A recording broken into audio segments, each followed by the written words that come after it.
சருப்பு. உருளையானது, வளைவானது. வளைவானதெல்லாம் என்ன பண்ணும்? இப்ப இது வளைவாகவும் இருக்கு, தட்டையாகவும் இருக்கு. அந்த பொருள் என்ன பண்ணும்?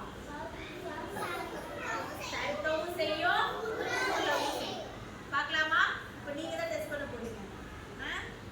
நாங்க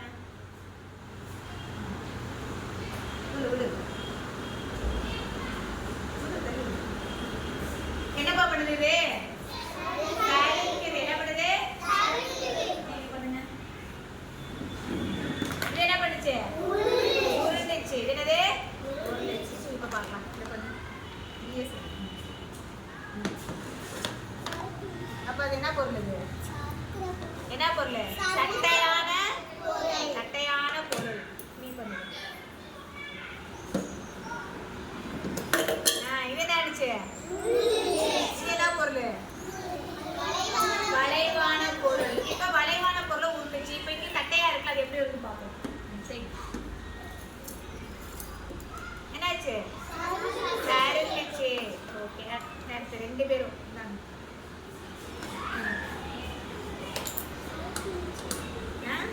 இது சறுக்கு. ஏன்னா இது வந்து இங்க எப்படி காட்டுறாங்க, இப்படி பண்ணா இது வளைவா வச்சு பண்ணா வளைவான பொருள் என்ன ஆகும்? வளைவான பொருள் உருளும். வளைவான பொருள் உருளும். நல்லா இருக்கா? இப்ப இது பார்க்கலாம். இது தட்டையான பொருளா இல்ல வளைவான பொருளா?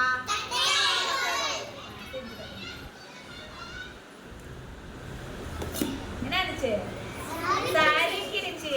ஓகே, இது சரி.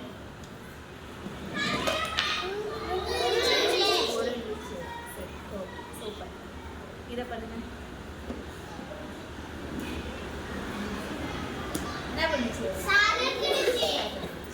நல்லா இருந்துச்சா? இப்ப நம்ம என்ன தெரிஞ்சுக்கிட்டோம்?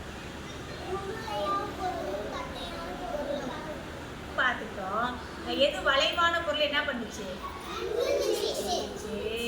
தட்டையான பொருள்